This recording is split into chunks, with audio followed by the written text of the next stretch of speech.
Boa noite a todos. Uma alegria estarmos aqui reunidos no Congresso Virtual da UFBA de 2021. Sejam todos muito bem-vindos a esse momento tão importante para nós, num período em que estamos passando tão difícil para o mundo inteiro. Em especial, eu me refiro também ao estado da Bahia, que está passando por uma situação com relação à pandemia, que é bastante delicada, mas nós temos a possibilidade agora, dentro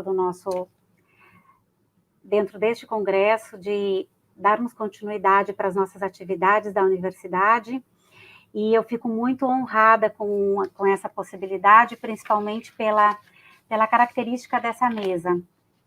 Nós vamos discutir hoje a visibilidade científica para a fonoaudiologia bilíngue para surdos, e para discutirmos esse tema que é tão importante, é muito pouco falado ainda, mas nós temos a grande oportunidade de ouvirmos hoje a professora doutora Maria Cecília de Moura.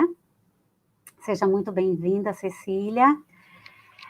Professora Cecília possui graduação em fonoaudiologia pela Universidade Católica de São Paulo, mestrado em distúrbios da comunicação pela Pontifícia Universidade Católica de São Paulo e doutorado em psicologia pela Pontifícia Universidade Católica de São Paulo. Atualmente, Cecília é professora titular da Pontifícia Universidade Católica de São Paulo, foi conselheira do Conselho Federal de Fonoaudiologia, onde exerceu o cargo de vice-presidente, tem experiência na área de fonoaudiologia, com ênfase em linguagem e surdez, atuando principalmente nos temas surdez, língua de sinais, libras, atuação fonoaudiológica e educação do surdo. Atua como assessora no Instituto Adara, entidade que atende surdos e suas famílias. Obrigada por estar aqui conosco, Cecília. Convido também a colega fonoaudióloga, a doutora Adriana de Donato Chaves. Adriana é fonoaudióloga pela Universidade Católica de Pernambuco, especialista em educação especial pela Universidade Católica de Pernambuco, mestre em linguística pela Universidade Federal da Paraíba, e doutora em linguística pela Universidade Federal da Paraíba. Possui formação como audiodescritora pela Associação Pernambucana de Cegos, atualmente professora adjunta do Departamento de Fonoaudiologia da Universidade Federal de Pernambuco, professora convidada do Programa de Pós-Graduação Patologia da UFPE, líder do Grupo de Pesquisa Surdez e Comunicação Humana da UFPE, membro do Conselho Gestor do Centro de Estudos em Linguagem da Universidade Federal de Pernambuco, parecerista da revista CODAS e da Revista de Educação Especial da UFSM, conselheira efetiva e membro da diretoria do Conselho Regional de Fonoaudiologia da 4ª Região. Na UFPE, atuou como coordenadora geral do Núcleo de Acessibilidade da UFPE, NACE, professora convidada dos programas de pós-graduação Saúde da Comunicação Humana, membro do Comitê Próprio de Avaliação da UFPE e membro do Grupo de Pesquisa Patofisiologia do Sistema Estomacognático da UFPE. Na Sociedade Brasileira de Fonoaudiologia, atuou como vice-coordenadora do Departamento de Fonoaudiologia Educacional, na Secretaria de Educação de Pernambuco e na Secretaria de Educação do Recife, atuou como docente e na formação de professores, possuindo experiência em educação especial e educação inclusiva em todos os níveis e modalidades da educação básica. Possui experiência em fonoaudiologia, no ensino da Libras, educação na área de surdez, tradução e interpretação de Libras, audiodescrição, formação de professores. Suas áreas de interesse: aquisição e desenvolvimento da linguagem e processamento linguístico, em português escrito como segunda língua para surdos e em Libras para sinalizadores surdos e ouvintes. Educação de surdos, educação inclusiva, tradução e interpretação em Libras, audiodescrição, Fonoaudiologia Educacional, Gênero Oral, Cantiga de Ninar. Uma alegria poder contar com vocês. Adriana, Cecília, muito obrigada por estarem aqui. Agradeço muito a equipe técnica que está por trás de tudo isso que está acontecendo neste momento, e aos tradutores e intérpretes de Libras do NAP, o Alon e a Vanessa. Muito obrigada. Queria convidar todos que, durante as falas que se transcorrerão, que todos podem colocar seus comentários, e no final das apresentações a gente vai fazer, então, vai discutir sobre o que for colocado, perguntas e comentários que vocês tenham colocado aqui para nós, tá bem? Então, a gente começa essa apresentação para falar sobre a visibilidade científica da fonoaudiologia bilíngue para surdos, com a fala da professora Cecília Moura. Cecília, o momento é todo teu, muito obrigada por estar aqui. Eu é que agradeço. Em primeiro lugar, quero agradecer a Desirê pelo convite, minha colega, minha vice-coordenadora no Comitê de Língua de Sinais e Bilinguismo para Surdos da Sociedade Brasileira de Fonoaudiologia, a Adriana, que foi minha companheira inicial na criação deste comitê, e as são duas grandes colegas que continuam juntas aí nessa luta que a gente faz com relação a entender melhor a questão do surdo, da comunidade surda, da identidade surda.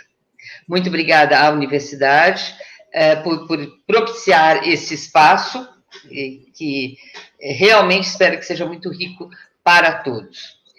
Agradeço aos intérpretes e à equipe técnica, que nos ajudam tanto neste momento. Gostaria eu de estar aí, né? Vocês nem podem imaginar o quanto eu gostaria de estar aí, né? Para poder presenciar, ver as pessoas, poder sentir este ar, né, baiano. Olha, que vontade que eu tenho, de mais a mais, terminando com as apresentações do Congresso, ir para um lugar gostoso, com os amigos, poder abraçar, tomar uma cervejinha, comer um bom camarão, coisas boas da vida. Mas a pandemia nos coloca nesta posição, não é verdade?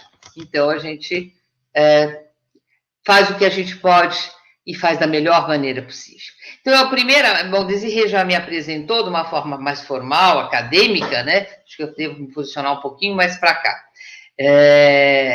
Eu agora vou falar para vocês, então, um pouquinho daquilo que eu já fiz e o que eu estou fazendo atualmente e por quê, né, que eu estou fazendo.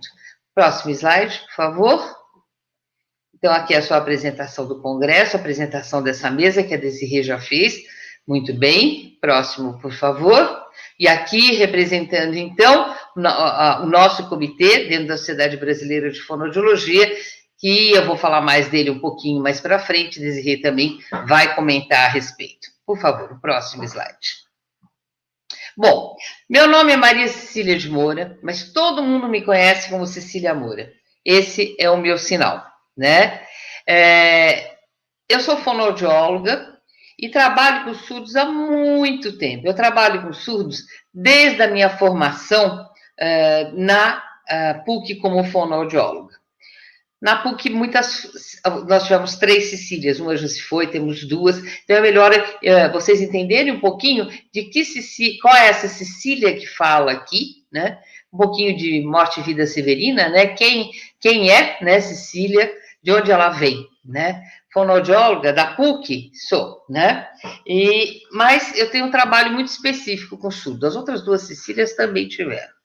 Mas o meu trabalho se diferenciou, são caminhos que às vezes começam em conjunto e que depois divergem, vão para cada um, vai para o seu canto, procurando aí suas respostas, e eu acho que é disso que eu quero falar bastante hoje, a procura de respostas.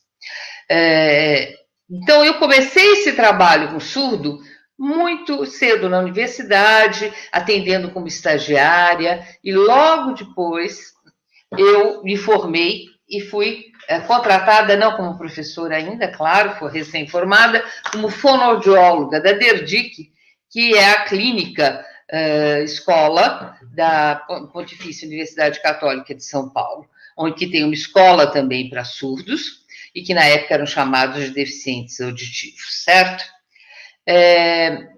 Nesse trabalho, eu atendia crianças numa visão puramente oralista. Não se usava as mãos, não se sentava em cima das mãos, mas não se usava as mãos para se comunicar.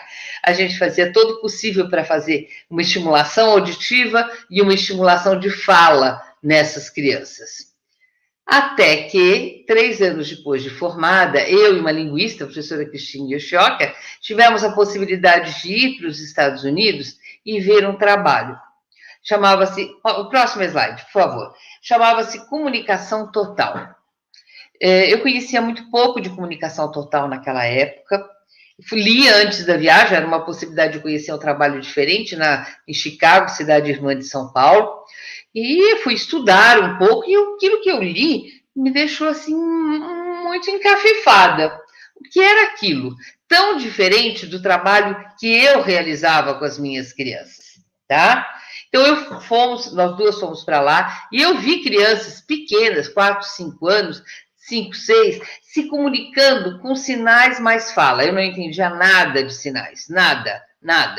American Sign Language, ainda por cima, que é uma língua de sinais dos Estados Unidos, menos ainda. Eu não sabia o que era aquilo, mas a professora traduzia as crianças. E elas falavam coisas, diziam coisas que as minhas crianças aqui no Brasil não falavam. Elas falavam mamãe, papai, quer, bola, dá, bolacha, leite, talvez um verbo, né? Passear, talvez, vovó. Era isso. E lá as crianças perguntavam de onde vocês vieram, quanto tempo demorou, fica muito cansada no avião, essas coisas. Criança gosta de saber de pessoas que vêm de fora.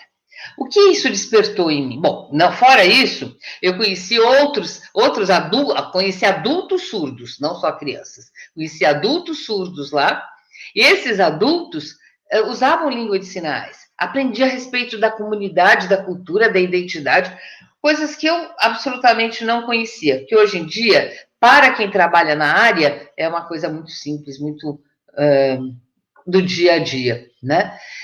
Voltando para o Brasil, o que eu fui fazer? Eu fui conhecer o surdo no Brasil, porque eu trabalhava com o surdo, mas eu não conhecia o surdo de verdade, eu não conhecia o surdo adulto.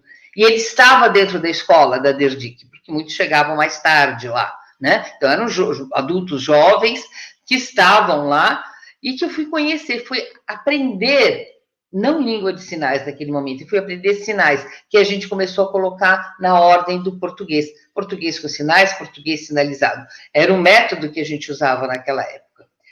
E aí, despertou, numa equipe grande da própria PUC, de São Paulo, um desejo de saber o que é isto? Que sinais são esses? O que é a comunicação? A comunicação total. A gente teve uma pergunta que para mim vinha muito internamente, como a Marilena Chauí falou na abertura desse congresso. A pesquisa tem que vir de uma indagação própria, não de uma vontade de fazer um trabalho qualquer que seja. Havia uma pergunta para mim, uma pergunta que continua até hoje, porque eu sempre tenho perguntas, e é isso que eu quero mostrar um pouco para vocês. Funcionou, a gente fez a pesquisa. A gente provou que o uso de sinais não prejudicava o desenvolvimento da fala e da audição. Passei a ter esse trabalho na clínica. Eu sou fonoaudióloga clínica e continuo atuando clinicamente. Então, eu fui aplicar esse trabalho. Foi difícil, no começo as pessoas não queriam encaminhar, mas aí, vagarosamente, aquilo foi crescendo, criando vulto, mas aí mais perguntas se colocaram para mim, tá? O próximo, por favor, tá? Essas perguntas diziam respeito que as crianças estavam se desenvolvendo.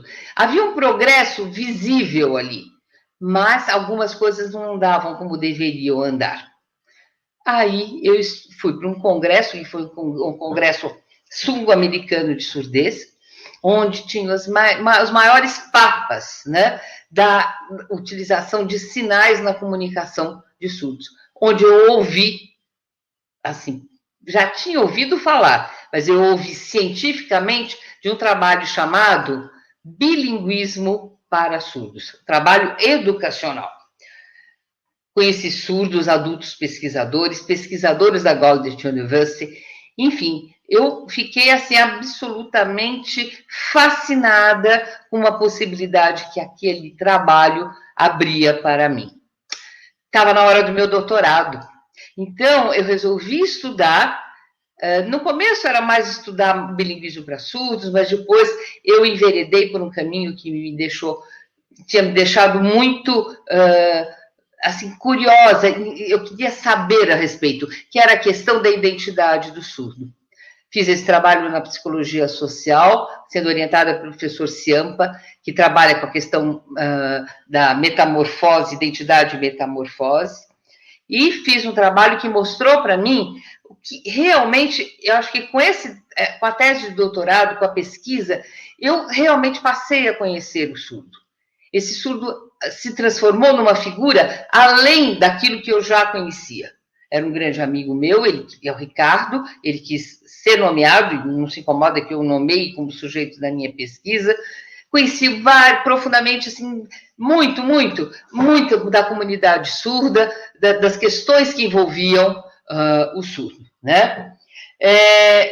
E fui entendendo que eu precisava estudar cada vez mais, pesquisar cada vez mais, porque é só no estudo e na pesquisa daquilo que vem de dentro, que eu olho e não me entendo, que eu vou conseguir as respostas que me são dirigidas internamente. Eu mesmo faço as perguntas e vou procurar lá fora essas respostas. Com isso, eu estudei, eu entendi algumas coisas, desentendi outras, perguntei, arrumei muitos colegas, muitos amigos, muitas parcerias. Aqui com vocês hoje temos 2 parcerias, né? Desirê e Adriana, tá? E fora essas, muitas, eu não vou nomear, porque depois alguém está vendo e vai ficar com os ciúmes que eu não falei de todo mundo, né? Congresso. Vou contar uma curiosidade para vocês. O primeiro congresso que eu participei foi logo depois que eu voltei dos Estados Unidos. Eu era bem jovem e eu nunca tinha participado e apresentado nenhum trabalho em congresso. Foi no INES, né, um congresso do INES, e era um lugar muito grande, muito grande. Eu me lembro disso. E tinham 2 ou 3 colegas minhas e uma pessoa estava assistindo, apenas uma. Mas o Dr. Mauro Spinelli, que tinha feito a pesquisa, melhor, com quem eu tinha feito a pesquisa, ele falou, você vai e fala, congresso é assim, pode ter 1 ou 2, a gente tem que falar. E eu falei da minha experiência com o surdo dos Estados Unidos com língua de sinais. Naquela época era só oralismo, hein? Só oralismo. E aí, quando eu terminei de falar, eu recebi uma pergunta da pessoa que estava lá, um papelzinho, né? Aí eu abri o papelzinho e estava escrito lá, você é muito corajosa. Né? E depois ele veio conversar comigo, que ele tinha entendido o que eu tinha falado, mas que era uma coragem imensa falar de língua de sinais, quando nem existia língua de sinais, eram sinais, né? Dentro de uma comunidade absolutamente oralista e reparadora da surdez, sobre todas as formas possíveis. Me lembro de um trabalho que eu vi lá, sobre o desenvolvimento cognitivo do indivíduo surdo, da criança, sempre muito alterado, que a criança não ouvia. Bem, de lá para cá já fui num montão de congressos. Essa oportunidade de estar aqui, para mim, me é muito cara, né? Estou numa parte do Brasil que a gente não está sempre, no Nordeste, tive com o Desirê várias vezes na Bahia, mas é muito caro para mim estar aqui na Universidade Federal da Bahia, tá? Bom, eu continuei meu trabalho, mas meu trabalho nunca estava pronto. E nem está pronto agora. Eu só tenho realmente que responder bem as minhas perguntas. Próximo slide, por favor. É um milagre que eu estou seguindo. Pode pôr uma próxima, eu já esqueci do outro slide. É muito comum eu fazer isso. Bom, a batalha continuou. E em 2019, eu e a Adriana de Donato ainda conseguimos a aprovação do Comitê de Língua de Sinais e Bilinguismo para Surdos. Ele foi homologado em 2020, o ano que não existiu, o ano passado, pela Sociedade Brasileira de Fonoaudiologia, e aí Desirê passou a ser a minha companheira, por uma questão absolutamente técnica, porque a Adriana estava num outro lugar que não permitia que ela estivesse nos 2 lugares ao mesmo tempo, enfim, né? Em todo o Brasil, a gente está recebendo muito, mas muito apoio realmente. Muitas pessoas estão começando a olhar para a possibilidade da gente usar a língua de sinais no trabalho fonoaudiológico, não sem o objetivo de desenvolver fala, nem aproveitamento auditivo, mas como um aspecto primeiro, mais importante para o desenvolvimento daquela criança em termos de linguagem. Mas muito ainda a ser feito. Este comitê vem abrir portas, a gente espera. E o que eu espero? Próximo slide, por favor. Eu vou dizer o que esperamos, porque isso eu tenho certeza que Desirê e Adriana esperam também. A gente espera mais estudos de todos, profissionais, alunos, por favor, se perguntem, o que eu estou fazendo está legal? É isso que eu tenho que fazer? Ou eu posso perguntar, eu posso sair da caixinha? Eu saí da caixinha. Para mim, continuo fora dela, né? Mas sempre indagando algo novo, algo que me incita a fazer a pesquisa, procurar o conhecimento. Mais participação. Eu preciso de mais participação de todos. Eu preciso que as perguntas de vocês cheguem até a mim e todas as pessoas envolvidas para que vocês coloquem mais conhecimento. Ah, mas eu sou recém-formado, eu não sei.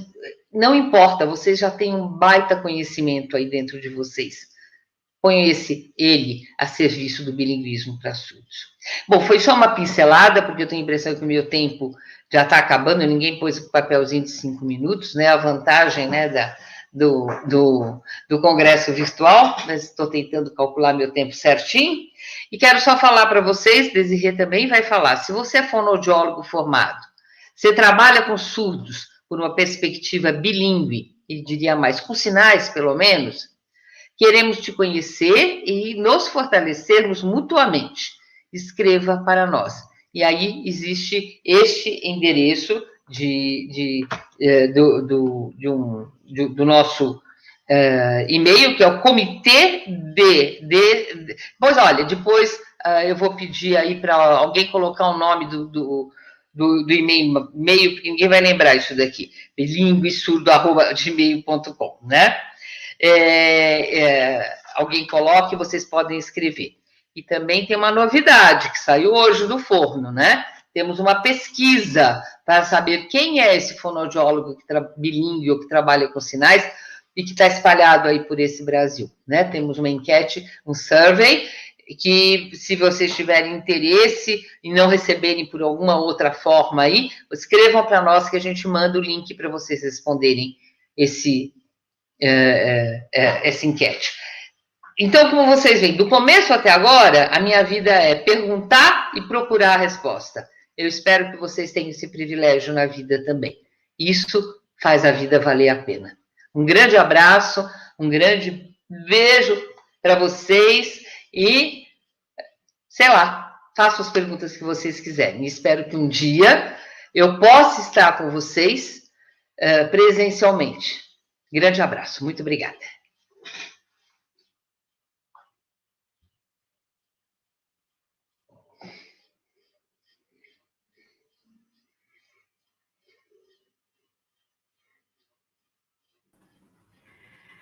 Nossa, Cecília, que coisa linda. Muito obrigada. Eu estou até, de certa forma, emocionada por toda essa história que tu traz para a gente e te agradeço muito, porque esse é o objetivo dessa mesa, a gente compartilhar todas essas informações que muitas vezes as pessoas não sabem, né?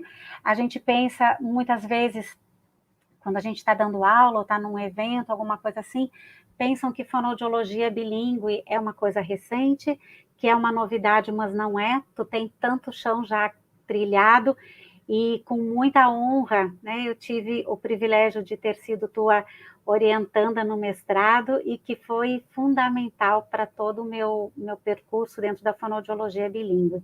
Nossa, só tenho que te agradecer por toda essa história e por ter desbravado os caminhos aí para nós, viu? Mas a partir disso, pode colocar os meus slides, por favor? A partir disso que Cecília já vem apresentando, eu acho que é importante que a gente comece refletindo. Pode passar o próximo. que a gente comece refletindo sobre a questão de que todos nós temos uma história que está vinculada à formação em fonoaudiologia, essa formação que ela tem um caráter bastante focado no que é orgânico, no processo de reabilitação, que é a história da Cecília. A Cecília começa nessa trajetória muito antes de mim, mas quando eu comecei a trabalhar, quando foi o meu período de formação, e que eu também já desde o período de formação, desde a universidade, eu já era encantada pelo trabalho com os surdos.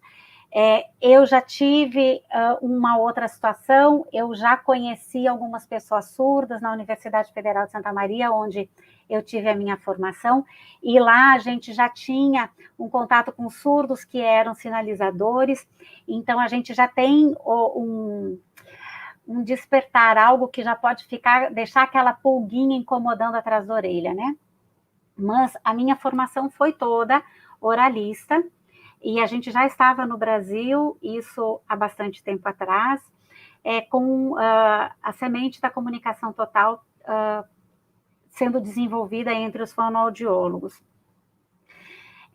Quando eu vim para a Bahia e comecei a trabalhar, então eu comecei a trabalhar dentro dessa perspectiva, que era o que eu sabia fazer. E isso me incomodava muito. A Cecília fala de perguntas, e são essas perguntas que nos movem. Por isso, o título da nossa mesa é Visibilidade Científica, porque é a partir disso, a partir dessas perguntas que a gente faz, que a gente pode mostrar todos esses acontecimentos, todas essas coisas que sustentam a fonoaudiologia bilíngue e o nosso fazer pela perspectiva que a gente assume. E sim, de forma muito corajosa. É muito legal essa história toda. Então, eu comecei trabalhando a partir dessa perspectiva oral, mas muito inquieta, porque os resultados não eram satisfatórios, muito inquieta, porque eu não ficava feliz com o que eu via, e porque eu achava que tinha algo que faltava para o sujeito linguístico estar presente de forma mais ativa. Foi aí, então, que eu comecei uma jornada de busca, de encaminhamento, buscando me inteirar sobre a pessoa surda, sobre a fonoaudiologia, sobre um outro fazer fonoaudiológico, sobre a língua de sinais, até que eu cheguei a Libras e todo o percurso foi só tomando forma. Depois, então, com uma grata satisfação no mestrado com a professora Cecília, que foi fundamental na minha formação, e depois doutorado, e enfim, e a prática clínica que a gente faz dentro da universidade, que para mim é um grande privilégio ter um corpo docente que apoia, que entende este fazer e sabe que fazer fonoaudiologia bilíngue vai muito além de a gente apenas mencionar que usa a língua de sinais, é muito além. Pode passar o próximo, por favor? Então, como nós temos por objetivo da visibilidade para o trabalho, a gente não quer mais que os colegas fonoaudiólogos se sintam isolados ou sozinhos, pelo contrário. Como a Cecília um dia se sentiu, como eu também me senti sozinha, sem ter interlocução. Eu tive pessoas que também foram muito importantes nessa caminhada, antes até do mestrado. Eu vou citar um nome que para mim foi muito importante, a fonoaudióloga Jane Barberi, que estava aqui em Salvador nos anos 90, e que também foi uma impulsionadora para o meu trabalho. Então, a gente não pode ficar sozinha, a gente precisa entender que existem colaboradores, que existem outras pessoas com quem a gente pode estabelecer um diálogo. Então, a primeira questão que a gente tem pensado e que a gente tem buscado entender melhor é o que caracteriza esse fazer da fonoaudiologia bilíngue, né? Ela exige, claro, o domínio que o profissional fonoaudiólogo deve ter da língua de sinais, né? Obviamente que isso é extremamente importante. Em seguida, também, a gente precisa entender que toda a ação deve ser centrada no sujeito e não na perda auditiva, quer dizer, é um paradigma que vai olhar para outro aspecto diferente do que normalmente, tradicionalmente, a fonoaudiologia trabalha com a pessoa surda. Ao invés de nós focarmos na orelha e na reabilitação dessa orelha, a gente vai focar no sujeito linguístico, né? E o que implica também no entendimento sobre o significado da primeira língua e da segunda língua para a pessoa surda, né? E que a gente precisa ter domínio sobre o que significa o ensino de língua portuguesa, trabalhar com a língua portuguesa como segunda língua para a criança surda também. Então, não é à toa que a gente tem, a partir da Lei 10.436 de 2002, que o curso de fonoaudiologia é obrigado a ter a ter disciplina de Libras no seu processo formativo, porque a gente precisa, não só quem vai trabalhar diretamente com a pessoa surda, mas qualquer profissional fonoaudiólogo é sujeito, assim como outros profissionais da saúde. Ontem, inclusive, numa outra mesa, nós já falamos um pouco sobre isso. Qualquer profissional da saúde vai ter contato com pessoas surdas, né, no seu fazer, no seu dia a dia.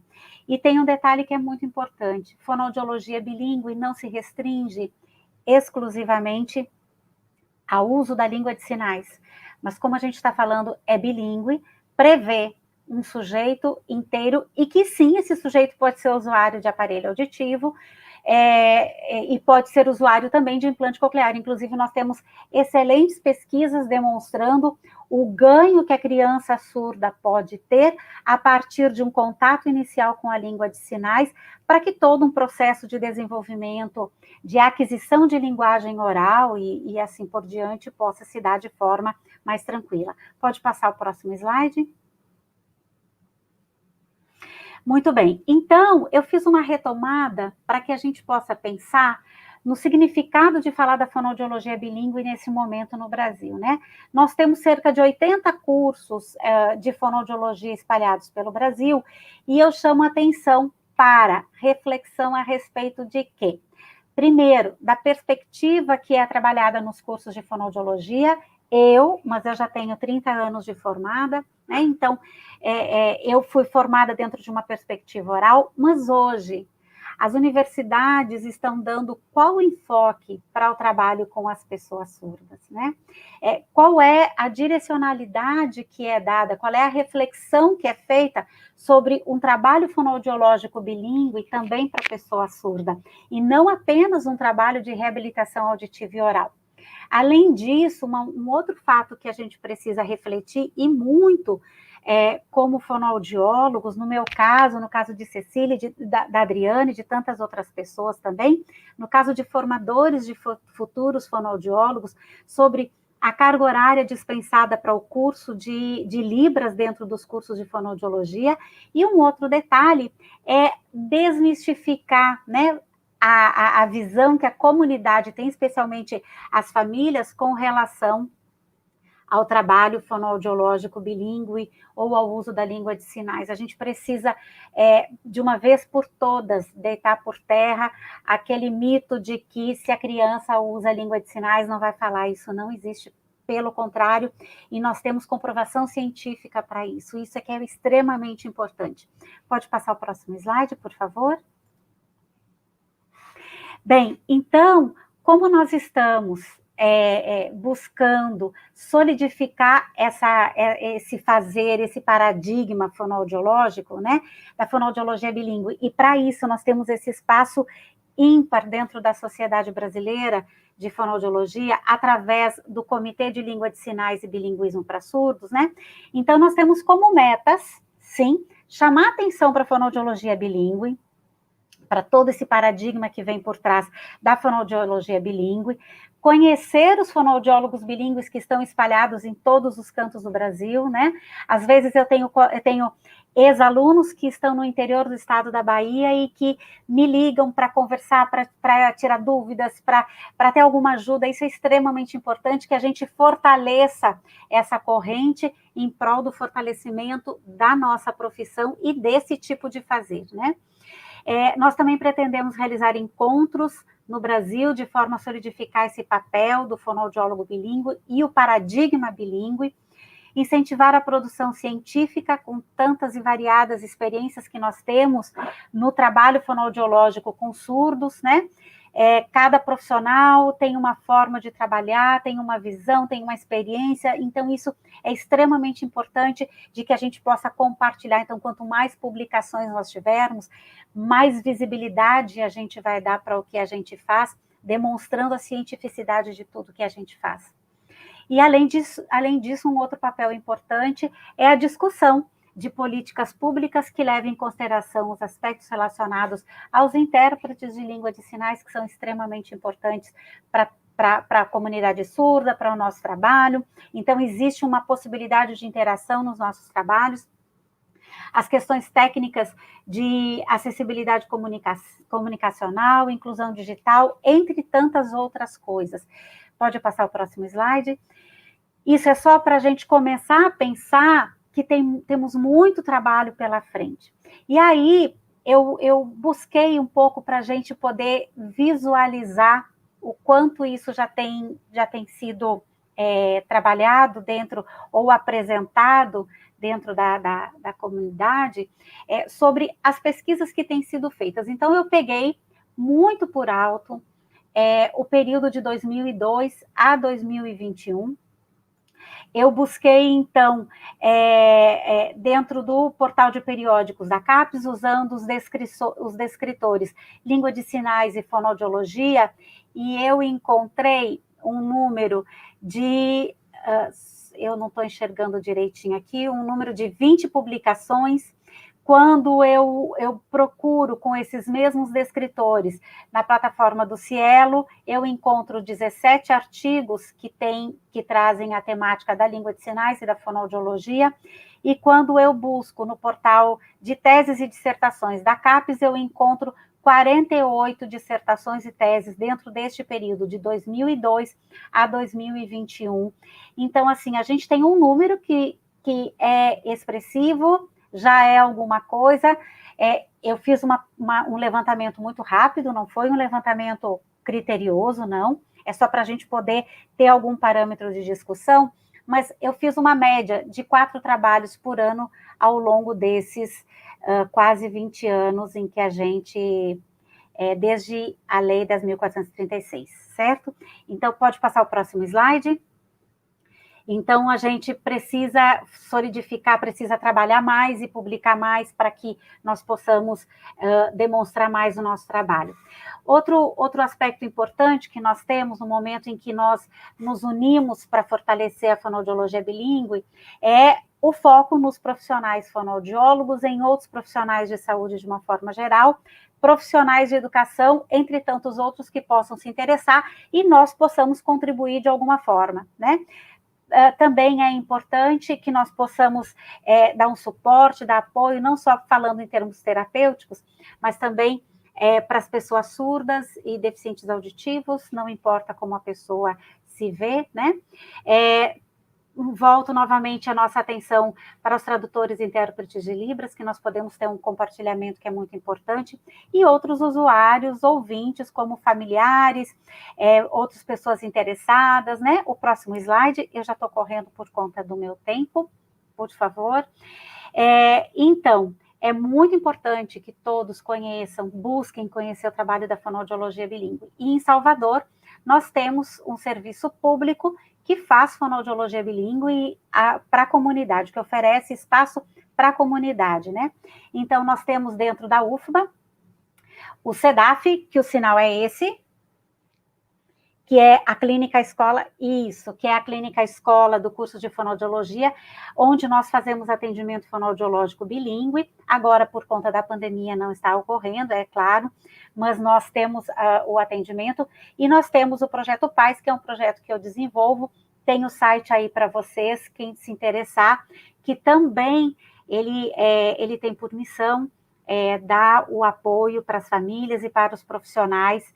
O próximo slide, para os profissionais interessados em conhecer mais sobre a fonoaudiologia bilíngue. Então, como a Cecília já colocou, eu volto aqui também com o convite para quem quiser conversar com a gente, os colegas fonoaudiólogos que estão nos acompanhando, tá aí o nosso e-mail, o próximo.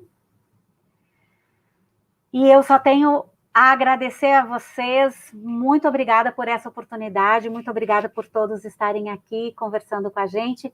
Eu vou convidar a colega Adriana para vir falar agora, para dar colaboração dela também. Muito obrigada a vocês.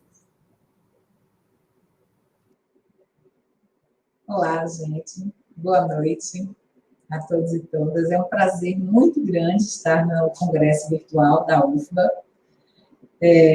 E ouvindo Cecília, ouvindo Desirê, há um encantamento, né? Então, eu tenho um respeito e uma admiração muito grande pelas nossas colegas. E o caminho que a gente percorre é muito próximo, né? O que me move desde os meus 21 anos, que é a primeira vez que eu entrei em contato com a comunidade surda, através da educação, o caminho da educação. Eu já era professora, né? E enquanto vai abrindo o slide, eu vou falando. Eu já era professora e era estudante de fonoaudiologia, era professora do estado de Pernambuco. E uma professora que teve uma importância muito grande na minha graduação, a professora Vanilda Cavalcante, a fonoaudióloga, trabalhava com surdos, mas numa perspectiva oralista. Hoje não mais. E ela, quando, na função de coordenadora, de gerente de educação especial do Estado, me convidou a trabalhar com surdos, no antigo atendimento itinerante, que hoje é chamado de atendimento educacional especializado. Então, eu fui trabalhar, e nessa perspectiva é que a gente inicia o entendimento desse lugar do surdo e da fonoaudiologia. Eu, ainda estudante de fonoaudiologia, comecei a trabalhar com educação de surdos, e a palavra que me movia era inquietação. Era sempre questionando todo o movimento que se fazia dentro da universidade, na época era a Universidade Católica de Pernambuco, e comecei aí o meu fazer. Por favor, o próximo slide. Então, qual é o meu lugar de fala? Se coloca muito hoje em dia a questão desse protagonismo. Então, esse lugar de fala, ele vai se relacionar às experiências que você tem, a partir de uma narrativa, onde você tem propriedade, e essa narrativa, ela parte de uma reflexão. E o meu protagonismo, ele não vai ser autoral, evidentemente, porque eu não sou pessoa surda.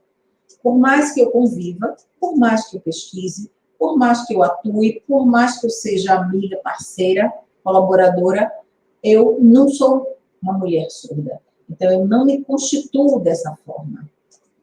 O meu protagonismo é um protagonismo coadjuvante, onde eu tenho essa inserção na comunidade surda por outros vieses que me tornam membro e com muita gratidão por ser aceita na comunidade surda de Pernambuco. O próximo, por favor. Como o Desirê apresentou, atualmente eu colaboro como diretora secretária do Conselho Regional da 4ª Região de Fonoaudiologia, né? O Conselho Regional de Fonoaudiologia da 4ª Região, que congrega 5 estados: Paraíba, Pernambuco, Alagoas, Sergipe e Bahia. Nós temos hoje, na nossa 4ª região, 5.039 fonoaudiólogos. E aí a gente vai trazendo esses números para iniciar uma reflexão. Próximo, por favor.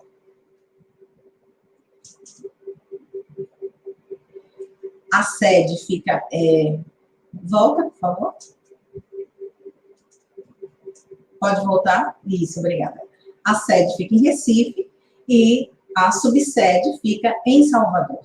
Próximo. Então, eu vou mostrar, próximo, vou mostrar agora que no estado da Paraíba, nós temos 3 instituições de ensino superior. Faculdade São Francisco em Cajazeiras.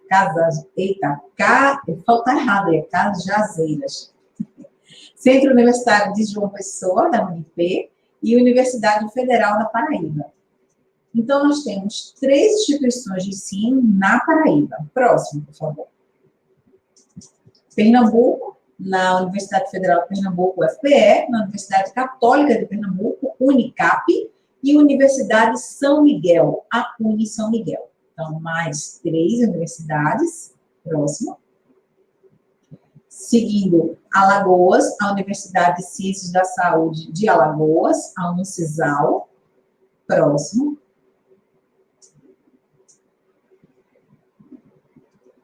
Em Sergipe, nós temos a Universidade Federal de Sergipe, mas existe a graduação de fonoaudiologia nos 2 campos, campus Aracaju e no campus Lagarto. Próximo. E o Estado da Bahia, com Faculdade Regional da Bahia, UNIRB, Centro Universitário Jorge Amado, Unijorge, União Metropolitana de Ensino e Cultura, UNIME, Universidade do Estado da Bahia, UNEB, e Universidade Federal da Bahia, a UFBA. Então, nós temos mais 5 instituições de ensino superior. Próximo. E o que a gente vê? Aqui estou apresentando rapidamente os nossos conselheiros efetivos e suplentes. Então, possivelmente, alguns são professores aí de vocês, da Bahia, ou de alguma forma já tiveram contato. Daniel Vaz, a Nilma Lima Santos, Ana Terra Brito, a Emily Rocha, Leila Pitangueira Mazaraques, e outros colaboradores que fazem um trabalho belíssimo no Conselho. Próximo, por favor. Com um número tão grande de instituições, de graduações de fonoaudiologia, de que forma os conselhos regionais e o Conselho Federal, como sistema de conselhos, percebem a língua de sinais dentro da sua perspectiva de comunicação? Então, a gente tem o primeiro vídeo, um vídeo do fonoaudiólogo, em 2017, onde ele traz uma janela de Libras. Então, a gente vai percebendo que a questão da acessibilidade em língua de sinais, ela passa a incorporar a comunicação do Conselho, mas de uma forma ainda muito próxima aos dias de hoje, quando a Desirê já apresentou para a gente que a Lei de Libras, ela já tem bastante tempo de implementada, e a graduação de fonoaudiologia é um dos cursos que tem a obrigatoriedade do ensino da Libras. O que é interessante a gente pensar é que quem ensina? Qual o conteúdo que ensina a Libras? Está voltado para a fonoaudiologia? Esse programa, essa ementa da disciplina, é igual para as licenciaturas? Será que fonoaudiólogo necessita apenas de um conhecimento tão incipiente em línguas de sinais? Certamente não estou aqui propondo que a gente tenha um aprofundamento em línguas de sinais, porque a gente entende que existem várias áreas a serem abordadas numa graduação que é um conhecimento generalista. Mas será que não falta pontos mais específicos, como, por exemplo, estudar a aquisição típica das línguas de sinais? Eu, como profissional da fonoaudiologia, como vou entender o que não está no modelo típico para fazer algum tipo de intervenção? Como eu vou trabalhar numa promoção da comunicação típica se eu desconheço esse desenvolvimento, né? Se eu me restringo a conceitos básicos, como é dado nas licenciaturas de Química, de Pedagogia. Será que a fonoaudiologia não precisaria, nessa formação, de um olhar mais específico, mais focado. Próximo, por favor. São inquietações, né? Em 2010, a revista Comunicar do Conselho Federal de Fonoaudiologia traz essa capa. E essa capa, eu vou contar a história brevemente, e nos orgulha bastante. Essa capa, ela teve a foto do fonoaudiólogo Wilton Justino, muito conhecido, né, na área de motricidade orofacial, melhor. E essa fonoaudióloga hoje, Natália Pessoa, à época era uma estagiária. E essa criança é uma criança surda. E a gente inicia o trabalho na clínica de fonoaudiologia com o meu concurso. Então, eu sou professora da UFPE concursada para Libras. Quando eu levo esse conhecimento que eu trazia da minha história já com a educação de surdos, que iniciou no oralismo, eu entrei, estava no oralismo, passei pela comunicação total, depois adiante o bilinguismo para surdos, com a formação bem inicial com Tânia Felipe, que na época era professora da Universidade de Pernambuco, o Carlos Scli, a Lucina Ferreira Brito, Ronice Quadros. Então, começando a pensar e a trabalhar a escrita do português como segunda língua, né? E eu tive a oportunidade de iniciar o trabalho na Clínica Escola em 2009. Em 2010, nós fomos convidados para fazer a capa da revista. Então, essa foto é da Clínica de Fonoaudiologia da UFPE, e ainda como estagiária, a Natália Pessoa atendia a essa menininha, que hoje é uma estudante da Universidade Rural de Pernambuco, no curso de Educação Física. Próximo, por favor. A fonoaudiologia bilíngue, ela pode atuar em diferentes perfis de pessoas surdas. Como a Desirê também colocou, se aquele grupo prefere ser chamado de deficiente auditivo, prefere ser chamado de surdo que ouve, não tem importância. Quando se tem uma língua, pode-se ter tantas outras línguas.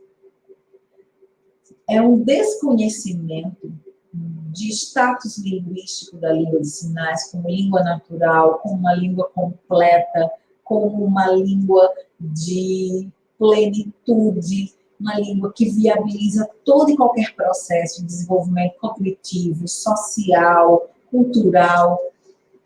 E na Clínica Escola, o trabalho que a gente desenvolveu, com pesquisa, com extensão, trouxe o tradutor e intérprete de Libras, CODA, para trabalhar conosco.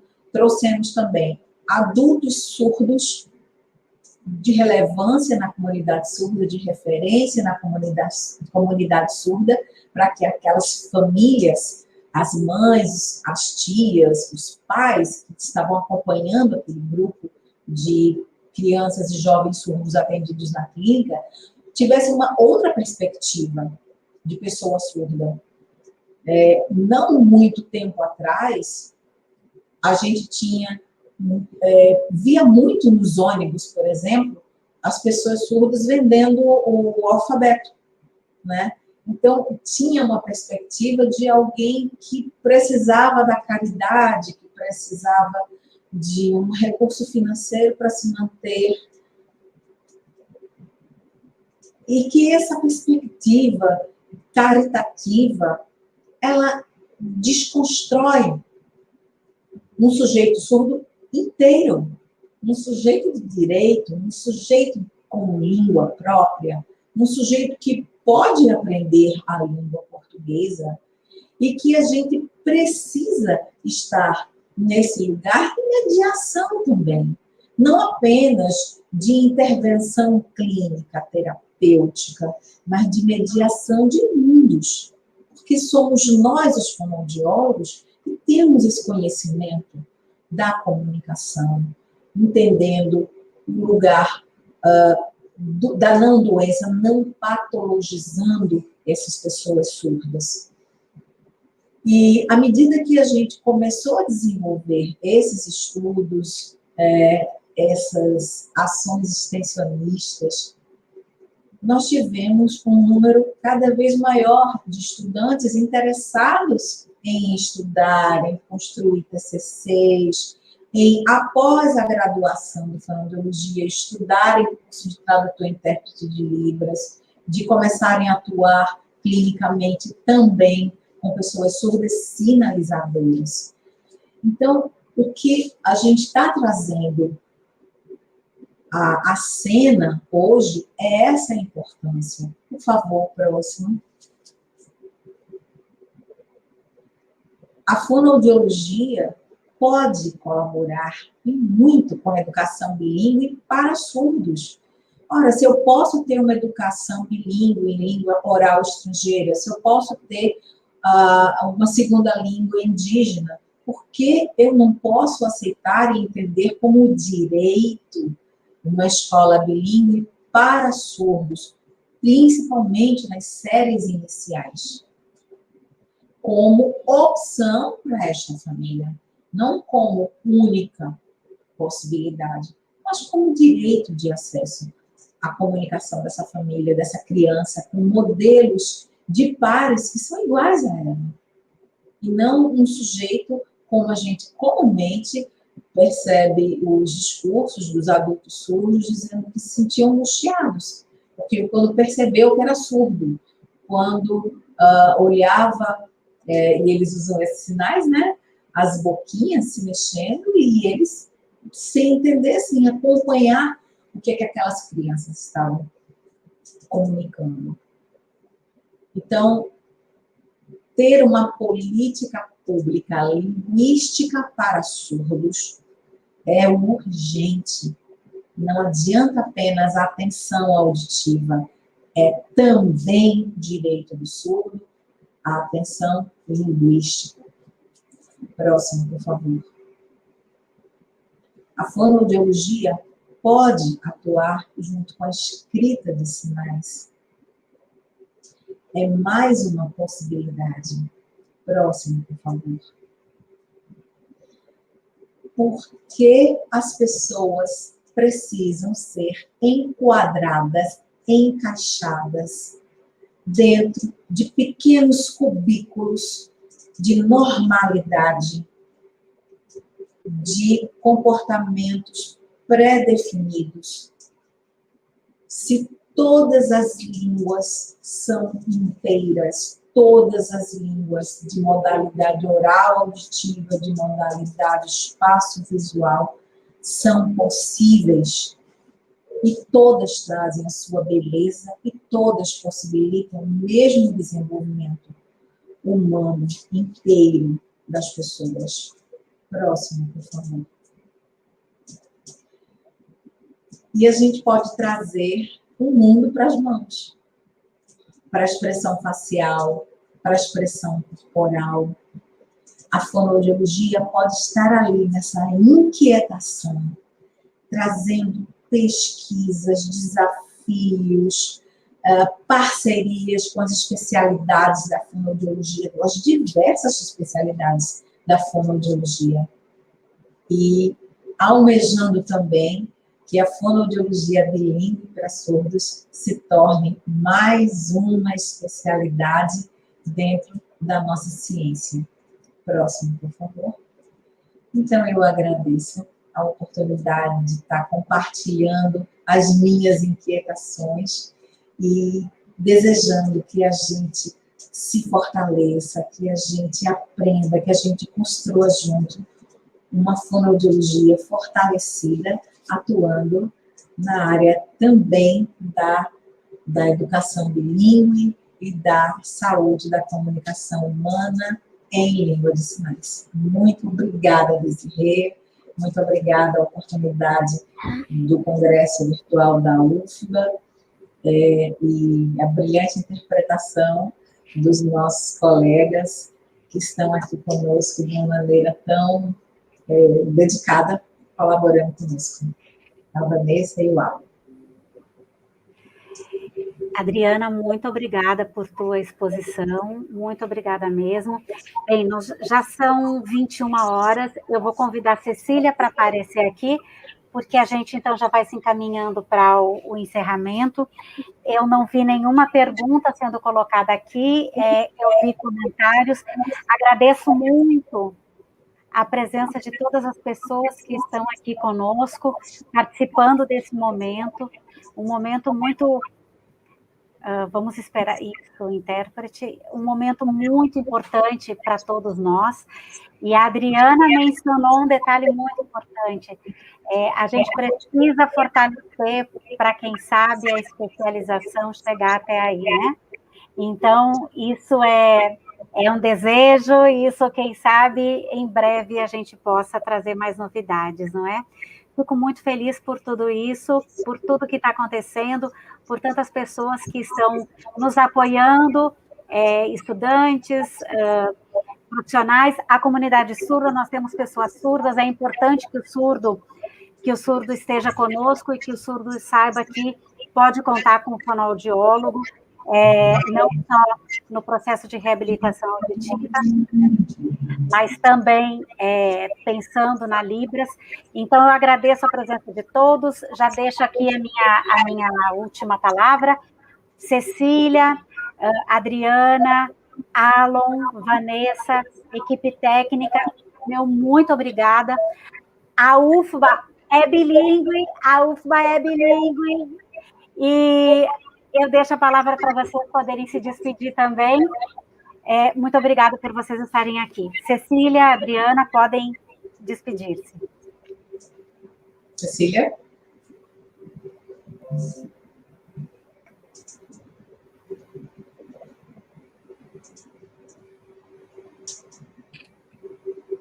Está sem som, Cecília. Pronto, agora está com som. Sempre acontece uma vez na noite, né? Agradecer novamente, né, o convite, foi uma mesa que eu adorei estar participando. E só complementando, Desirê falou assim, quem sabe teremos novidade com relação à especialidade. Deixar, Desirê, o nosso objetivo, vamos colocar para todo mundo já, né? É nosso objetivo dentro do Comitê de Língua de Sinais Bilinguismo para Surdos, da Sociedade Brasileira de Fono. Vamos contar com o apoio da Adriana de Donato, né? A gente já sabe que está contando com o apoio dela, é um processo bem longo, né, no Conselho, mas a gente vai estar batalhando por ele. Esperamos que, quem sabe, não tão cedo, mas logo a gente possa trazer aqui no outro encontro boas novidades a respeito.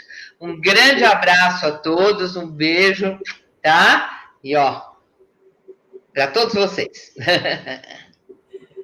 Bom, gente, muitíssimo obrigada pela oportunidade de conversar. Eu me sinto tão honrada de estar com essas duas pessoas tão maravilhosas, Desirê e Cecília, e estamos juntas. Vamos fortalecer, sim, as pesquisas, as extensões, toda a promoção científica, trazendo essa visibilidade e trazendo a comunidade surda e os tradutores e intérpretes de Libras para estarem conosco. Então, meu muito obrigada e até a próxima. I love you. Boa noite para todos. Obrigada, gente. Um abraço, viu?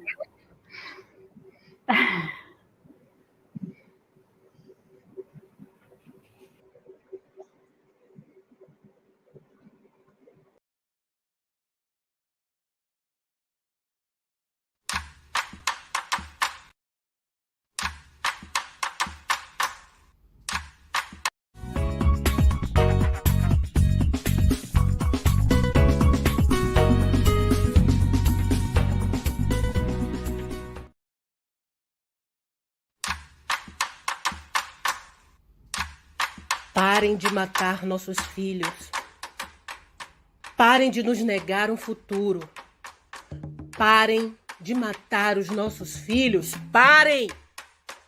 Toda mãe que chora, cada órfão, cada viúva, todo viúvo são alvos dessas balas. Elas são mísseis programados para a cor gênero e localização certos. E acertam. Acertam elas que parem. Acertam eles que amam. Acertam elas que choram. Parem! Parem! Parem! A negrura da minha pele é história. Ela veio muito antes de vocês e vos sucederão. A negrura da minha pele é berço do mundo. Ela está dentro de tudo, até de vocês. Não fuja de mim. Não adianta me exterminar. Eu não morro. Cada corpo negro que cai ergue dezenas de cabeças, cerra milhares de punhos, ecoa milhões de vozes. Parem de matar nossos filhos. Enquanto quem pede é o amor, a sensatez, a união. Pois das águas calmas também virão tsunamis. Das brisas erguerão furacões. Dos raios virão lanças. Parem. Parem. A negrura da minha pele é ancestral da natureza. Parem de matar nossos filhos.